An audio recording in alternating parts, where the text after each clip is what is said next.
اعوذ باللہ من الشیطان الرجیم بسم اللہ الرحمن الرحیم۔ روزنامہ الفضل انٹرنیشنل، منگل 22 اکتوبر سن 2024۔ آئندہ زمانے میں ظاہر ہونے والی خبریں جو اس زمانے میں ظاہر ہو رہی ہیں۔ انتخاب از خطبہ جمعہ حضرت خلیفۃ المسیح الخامس ایدہ اللہ تعالی بنصرہ العزیز، فرمودہ 9 مئی سن 2003۔ آئندہ زمانے میں ظاہر ہونے والی خبریں جو اس زمانے میں ظاہر ہو رہی ہیں اور آئندہ بھی ظاہر ہوتی چلی جائیں گی، جن کو قرآن کریم نے بیان کیا ہے، اس میں جو ہم آج کل دیکھتے ہیں اس میں ریڈیشن کا عذاب ہے اور ایٹامک وارفیئر ہے۔ فرمایا، یوم تکون السماء کالمہل وتکون الجبال کالعہن ولا یسأل حمیم حمیما یبصرونہم یود المجرم لو یفتدی من عذاب یومئذ ببنیہ۔ سورۃ المعارج آیت 9-12۔ جس دن آسمان پگھلے ہوئے تانبے کی طرح ہو جائے گا اور پہاڑ دھنی ہوئی اون کی طرح ہو جائیں گے، اور کوئی گہرا دوست کسی گہرے دوست کا حال نہ پوچھے گا، وہ انہیں اچھی طرح دکھلا دیے جائیں گے۔ مجرم یہ چاہے گا کہ کاش وہ اس دن کے عذاب سے بچنے کے لیے فدیہ میں دے سکے اپنے بیٹوں کو۔ جب ایٹامک وارفیئر ہو تو اس وقت یہ ممکن ہے کہ آسمان کالمہل یعنی پگھلے ہوئے تانبے کی طرح دکھائی دے۔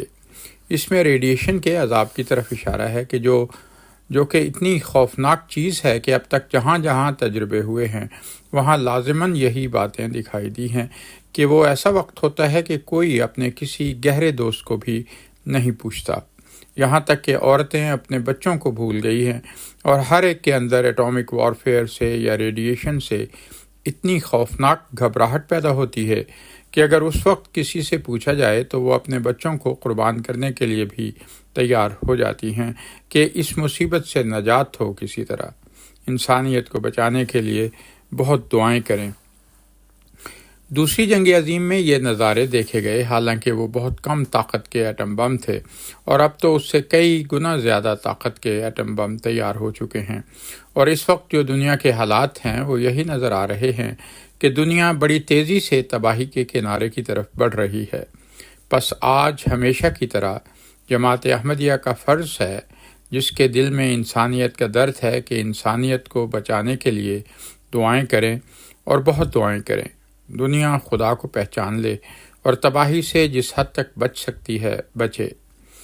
حضرت صلی اللہ علیہ وسلم کے بیان فرمودہ ارشادات، جن میں آپ نے اللہ تعالیٰ سے اطلاع پا کر قبل از وقت کسی بات کے ظاہر ہونے کی خبر دی، ان میں سے کچھ بیان کرتا ہوں۔ مشرکین مکہ کے سرداروں کی قتل گاہوں کے متعلق حضرت صلی اللہ علیہ وسلم نے خبر دی تھی۔ حضرت انس رضی اللہ عنہ سے روایت ہے کہ ہم حضرت عمر رضی اللہ عنہ کے ساتھ مکہ اور مدینہ کے درمیان کسی جگہ تھے۔ آپ رضی اللہ عنہ نے ہمیں اہل بدر کے بارے میں بتانا شروع کیا اور فرمایا کہ رسول اللہ صلی اللہ علیہ وسلم نے غزوہ بدر سے ایک روز قبل ان کفار مکہ کی قتل گاہیں بتائیں اور فرمایا کہ اگر اللہ تعالیٰ نے چاہا تو یہ کل فلاں فلاں کی قتل گاہ ہوگی۔ حضرت عمر رضی اللہ عنہ نے فرمایا کہ مجھے اس ذات کی قسم جس نے آپ کو حق کے ساتھ مبعوث فرمایا ہے، وہ بعین ہی وہیں پر گرے۔ بعد میں انہیں ایک گڑھے میں ڈال دیا گیا۔ پھر رسول اکرم صلی اللہ علیہ وسلم تشریف لائے اور 2 دفعہ نام لے کر آواز دی کہ اے فلاں بن فلاں، کیا تم نے وہ وعدہ سچ نہیں پایا جو تمہارے رب نے تم سے کیا تھا؟ میں نے تو اس وعدے کو سچ ہی پایا ہے جو اللہ تعالیٰ نے مجھ سے کیا ہے۔ اس پر حضرت عمر رضی اللہ عنہ نے عرض کی، کیا آپ صلی اللہ علیہ وسلم مردوں سے باتیں کرتے ہیں جن میں کوئی روح نہیں؟ آپ صلی اللہ علیہ وسلم نے فرمایا کہ تم میری باتوں کو ان سے زیادہ نہیں سنتے۔ سنن نسائی کتاب الجنائز باب ارواح المومنین۔ اللہ تعالیٰ نے یہ بھی انتظام کیا۔ پھر یمن، شام اور مشرق کی فتوحات کی خبر۔ حضرت سلمان فارسی رضی اللہ عنہ بیان کرتے ہیں کہ غزوہ خندق کے موقع پر خندق کی کھدائی کے دوران ایک سخت چٹان میرے آڑے آئی تو رسول اللہ صلی اللہ علیہ وسلم اس وقت میرے پاس ہی تھے۔ آپ نے جب مجھے اس سخت چٹان کو مشکل سے توڑتے دیکھا تو آپ صلی اللہ علیہ وسلم نے میرے ہاتھ سے کدال لے لی اور اس چٹان پر ماری تو اس سے ایک چنگاری نکلی۔ آپ صلی اللہ علیہ وسلم نے دوبارہ کدال ماری تو پھر چنگاری نکلی۔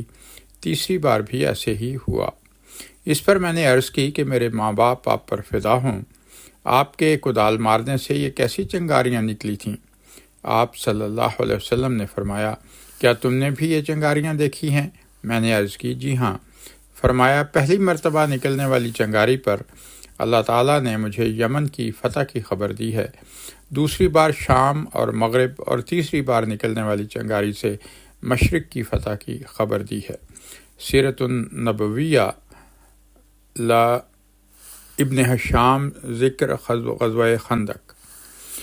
پھر دیکھیں اللہ تعالیٰ نے کس شان سے یہ پیشگوئی پوری فرمائی۔ حضرت زینب بن جحش رضی اللہ عنہا بیان کرتی ہیں کہ ایک دفعہ حضرت صلی اللہ علیہ وسلم گھبرائے ہوئے ان کے پاس تشریف لائے اور فرمانے لگے کہ اللہ تعالیٰ کے سوا کوئی معبود نہیں، ہلاکت اور بربادی ہو عرب کے لیے اس شر اور برائی کی وجہ سے جو قریب آ گئی ہے۔ آج یاجوج ماجوج کی دیوار سے اتنا سا سوراخ کھل گیا ہے۔ آپ نے وضاحت کے لیے اپنی 2 انگلیوں یعنی انگوٹھے اور اس انگلی کو ملایا اور حلقہ بنایا۔ میں نے عرض کی کہ اے اللہ کے رسول صلی اللہ علیہ وسلم، کیا ہم ہلاک ہو جائیں جبکہ ہم میں نیک لوگ بھی موجود ہوں گے؟ آپ نے فرمایا، ہاں، اس صورت میں کہ خبث اور بڑائی بڑھ جائے، اس صورت میں کہ خبث اور برائی بڑھ جائے اور وہ نیکی پر غالب آ جائے۔ بخاری کتاب الفتن، باب یاجوج و ماجوج۔ حاطب بن ابی بلتع کا اہل مکہ کو خط روانہ کرنا اور اللہ تعالیٰ کا حضور صلی اللہ علیہ وسلم کو اس سے آگاہ فرمانا، اس کا ذکر تو قرآن شریف میں بھی ہے۔ اس کا حدیث میں یہ ذکر ہے کہ حاطب بن ابی بلتع حضرت صلی اللہ علیہ وسلم کے بدری صحابہ میں سے تھے۔ انہوں نے اپنے بھولے پن میں اہل مکہ سے ہمدردی جتانے کے لیے ایک خط لکھا جس میں اہل مکہ کو حضرت صلی اللہ علیہ وسلم کے مکہ کی طرف حملے کی غرض سے کوچ کرنے کا لکھا تھا۔ ابھی یہ خط انہوں نے روانہ ہی کیا تھا کہ اللہ تعالیٰ نے حضرت صلی اللہ علیہ وسلم کو اس کی خبر دے دی۔